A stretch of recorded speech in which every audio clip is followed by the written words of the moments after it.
আমরা যারা দীর্ঘ 15 বছর ধরে এই ফ্যাসিস্ট হাসিনাকে সরানোর জন্য চেষ্টা করছি, কাজ করে যাচ্ছি, অনেক অত্যাচার নির্যাতন নির্বাসন হয়েছি, তাদেরকে একদম উনি ধারণা করে নিয়েছিলেন যে বা জিতেই গেলাম কোথায়, আর আমাকে কেউ কিছু বলতে পারবে না, আমি ক্ষমতা থেকে কোনোদিন যাব না। কিন্তু তারেক রহমান সেই মুহূর্তে এই ইয়াংদের সঙ্গে যোগাযোগ স্থাপন করেছেন, তাদেরকে সবসময় পরামর্শ দিয়েছেন, কথা শুনেছেন, কি করা দরকার সেই কাজগুলো করেছেন। আমরাও তাদের সঙ্গে সেই কাজগুলো করার চেষ্টা করছি।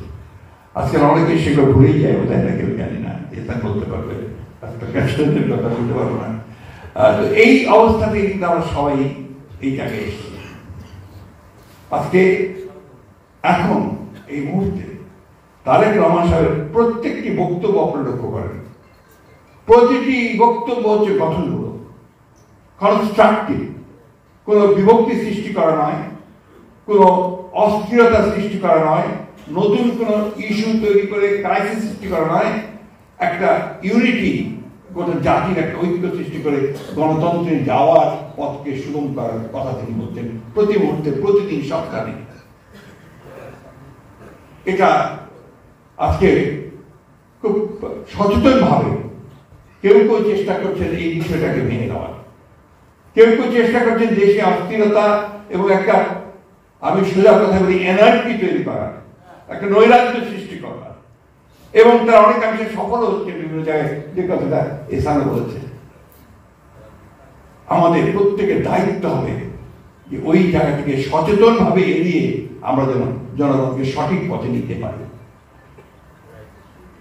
আমি গতকাল যে খুলনায় যে ঘটনা ঘটেছে, আমি অত্যন্ত দুঃখজনক ঘটনা, আমি নিন্দা জানাই, এবং সেই সঙ্গে এটাও আমি প্রত্যাশা করি যে সুষ্ঠু তদন্ত করে দেখা দরকার যে কারা এগুলো ঘটিয়েছে।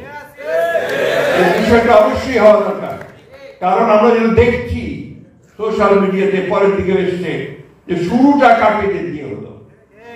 গণতন্ত্রের কথা বলবেন, অথচ আমার মত প্রচার করতে গেলে আপনি সেখানে আটকাবেন, আর তারা তাদের মতামতকে তখন তারা শক্তি প্রয়োগ করবে, এবং একটা শিশুকে পর্যন্ত তারা বেদম প্রয়োগ করতে দ্বিধাবোধ করবে না।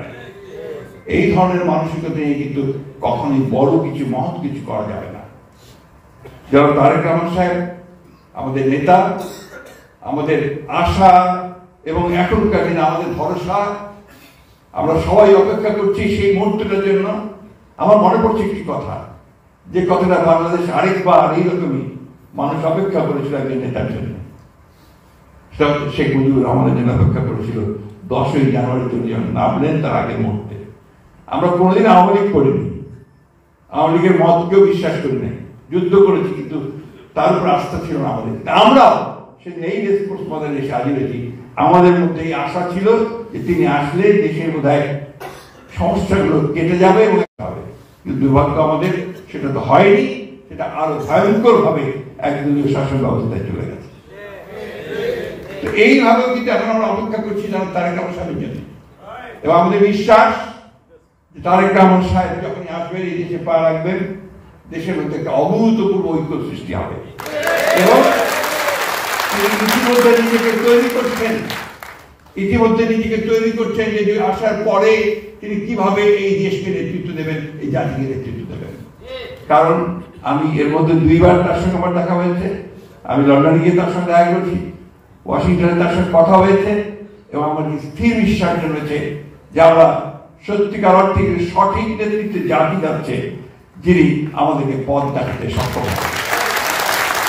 আমি ধন্যবাদ জানাতে চাই আদর্শের যিনি পাবলিশ করেছেন এই বইটা, এবং আমি আমাদের শহীদুদ্দিন চৌধুরী অ্যানি এবং ডক্টর পাবলিশ একটা ধন্যবাদ জানাতে চাই যে তারা একটা উপযুক্ত সময়ে এই বইটি পাবলিশ করেছেন।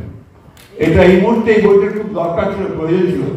আর একটু অনুরোধ আমি তাদেরকে করবো যে তারেক রহমান সাহেবের যতগুলো ভাষণ, বক্তৃতা, বক্তব্য এই সময় বেরিয়ে এসেছে, এই প্রতিটি বক্তব্য আগে এবং পরে নিয়ে তারা অতি দ্রুত একটা সংকলন তৈরি করতে পারেন কিনা, যেটা শুধু আমাদের জন্য নয়, ভবিষ্যৎ প্রজন্মের জন্য সেটা কাজে লাগবে।